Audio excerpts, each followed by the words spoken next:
Test natin sa karton.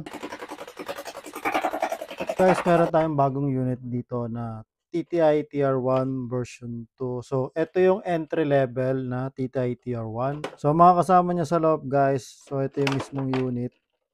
Yan.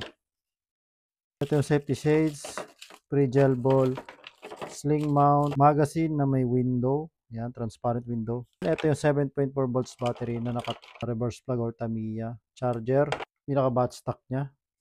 Yan, adjustable. So, try natin buuin. Wala kalimutan to yung sling mount. Itong buffer tube. Ito yung magazine dito. Yan itong battery niya. Yan, dapat dito nakapwesto to. So, dito. Yan. Tapos dito to. Medyo sisingit naman ng konti dito. Para may iwasan na umipit siya dun sa may hot stop. Tapos hanggang dyan lang. Hindi nyo pwede isagad. So, ayan na siya guys. Buo na. Then, meron siyang dust cover. Safe. Single shot. Full auto. So, meron siyang blowback. Tapos, full auto.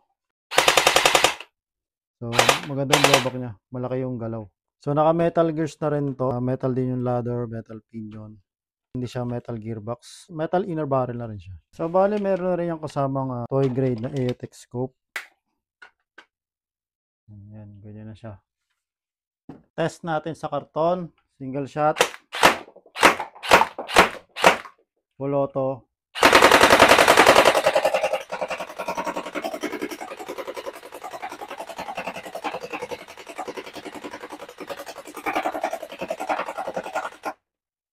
So, ayan guys, ganyan siya kalakas.